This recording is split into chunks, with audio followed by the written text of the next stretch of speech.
Hey guys, welcome back to my YouTube channel Preeti's lifestyle. তোমরা কেমন আছো? আশা করি তোমরা সবাই খুব ভালো আছো। আমি অনেক ভালো আছি। আমি চলে এসেছি আজকে নতুন আরও একটা ব্লগ ভিডিও নিয়ে। হ্যাঁ, অনেক দিন বাদ আবার চলে এসেছি একটা লং ভিডিও নিয়ে, কারণ আমি তোমাদের সাথে মিনি ব্লগ তো সবসময় শেয়ার করেই থাকি, কিন্তু লং ভিডিও খুব কমই দেওয়া হয়। কিন্তু এইটা ভাবলাম যে আমি লং ভিডিওই দেবো, কারণ এই জায়গাটা এত সুন্দর লেগেছে আমার ঘুরে। তো কীভাবে যেতে হয়, কোথা থেকে গেছি, তো সবই তোমাদের এই ভিডিওটাতে বলতে হবে। তার জন্য আমি ভাবলাম একটা লং ভিডিও নিই। তোমরা হয়তো অনেকে এই জায়গাটা গেছো, আবার অনেকে নাও যেতে পারো। তো এই জায়গাটা যারা আসোনি, তো তাদের জন্যই হচ্ছে এই ভিডিওটা। আমিও আজকে ফার্স্ট টাইম এলাম এই বজরংবলীর মন্দিরে। তোমরা হয়তো অনেকে এটা অন্যান্য ভিডিওতে দেখেছো, আমিও অন্যান্য ভিডিওতে দেখেই এই জায়গাটা এসছি। তো জায়গাটা তো আমার প্রচণ্ড পরিমাণে ভালো লেগেছে। তো ফার্স্টেই তোমরা দেখেছিলে আমি হচ্ছে টোটো করে এসেছিলাম। তো আমাদের হচ্ছে কাকিনাড়া নামতে হয়েছিল, নেমে অনেক দূরে হয়েছিল টোটোটা, প্রায় নৈহাটির কাছে। তো এসে তারপরে আমরা চলে এসেছি বজরংবলীর এখানে। তো এই বজরংবলীর এখান থেকে আমরা ডালা কিনে নিয়েছিলাম। তারপরে এরকম ওখান থেকে সিঁদুর, মিষ্টি, ফুল সব দিয়েছিল। আর তো মন্দিরের বাইরে থেকে আমরা ডালা নিয়ে নিয়েছিলাম, আর ডালার মধ্যে ছিল এরকম সিঁদুর। আর বজরংবলীর ওখানে গিয়ে আমি জানতে পারলাম যে কোনো মহিলা বা মেয়েরা বজরংবলীকে ছুঁতে পারে না। তার জন্য ওপর থেকে আমাদের ডালায় থাকা যে সিঁদুরটা ওরমভাবে না ছুঁয়ে ওপর থেকে আমি ঢেলে দিচ্ছিলাম, তোমরা দেখো।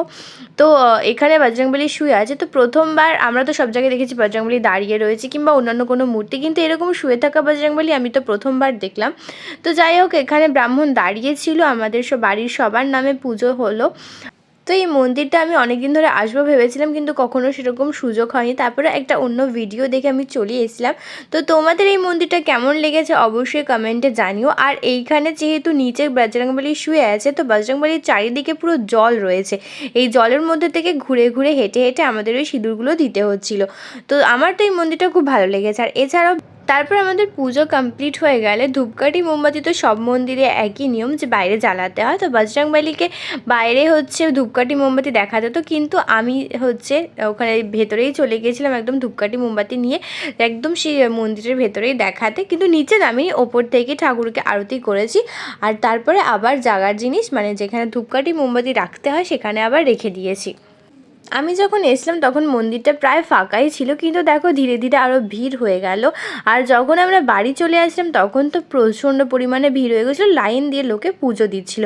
তো ভালোই হলো আমি সকাল সকাল গিয়ে ওখানে হচ্ছে তাড়াতাড়ি করে পুজো দিয়ে বাড়ি ফিরে আসতে পারলাম। আর তারপর আমার আরতি হয়ে গেলে ধূপকাঠি, মোমবাতিগুলো জায়গায় রাখতে গিয়ে দেখি এরকম কর্পূরদানি রাখা রয়েছে। কিন্তু আমি ফার্স্টে কখনো এরকম মন্দিরে দেখিনি যে কর্পূরদানি দিয়েও ঠাকুরকে পুজো করা যায়। তো এই মন্দিরে ফার্স্ট টাইম আমি দেখলাম যে কর্পূরদানি রাখা রয়েছে, ঠাকুর আর হচ্ছে ডালার সাথে কর্পূর দিয়ে দিচ্ছে ঠাকুরকে আরতি করার জন্য। তো ভালোই হলো, আমি প্রথমবার এটা করলাম। আর তো ওখান থেকে অনেকগুলো কর্পূরদানি দেখো জ্বলছেও। তো তার মধ্যে যেটা খালি ছিল আমি সেটা নিয়ে নিলাম।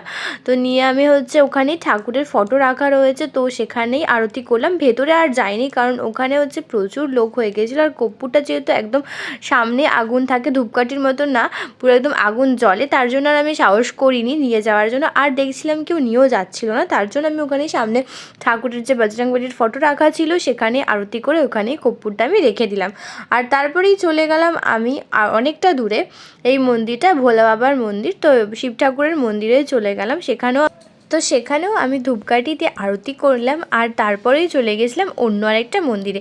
এখানে বজরংবলীর মন্দির ছাড়াও আরও অনেকগুলো মন্দির আছে, যেমন ভোলা বাবার মন্দির, অন্নপূর্ণা মন্দির, কিন্তু অনেকটা ডিস্টেন্সে, মাঝখানে রয়েছে পার্ক আর পার্ক। তো যাই হোক, ভোলা বাবার মন্দির ঘোরার পর আমরা চলে এসেছিলাম অন্নপূর্ণা মন্দিরে। এই মন্দিরটা এখনও যদিও ইনকমপ্লিট, তৈরি হচ্ছে সবে, তো পরে সেটা তোমাদের দেখা আছে। আর এখানে দেখো ঠাকুরটা কি সুন্দর দেখতে।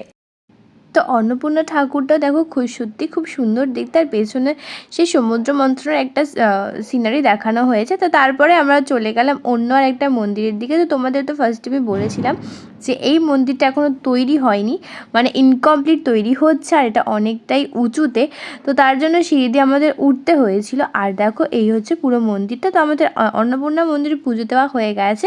এবার আমরা যাব অন্য আর একটা মন্দিরে। আর বলেছিলাম না মন্দিরগুলো অনেক ডিস্টেন্সে, তো অনেকটা হাঁটার পর আমরা আবার চলে এলাম এবার রাধারানীর মন্দিরে। তো তারপর রাধারানীর ওখানে প্রণাম করি, পাশেই ছিল হচ্ছে রাম, লক্ষ্মণ আর সীতার মন্দির। তো সেখানেও আমি প্রণাম করে নিলাম। আর তারপরেই দেখি এখানে শুরু হয়ে গেছে সন্ধ্যা আরতি, বজরংবলীর মন্দিরে শুরু হয়ে গেছে সন্ধ্যা আরতি।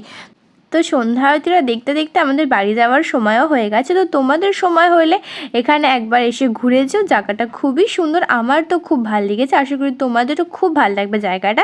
তো তারপর আমরা যে দোকান থেকে আমরা ডালা নিয়েছিলাম সেখানে আমাদের জুতো রাখা ছিল, তো সেখান থেকে আমরা জুতোটা পরে নিলাম আর চলে গেলাম আমরা বাড়ি। তো চলো আজকে টাটা, দেখা হচ্ছে অন্য একটা ভিডিওতে।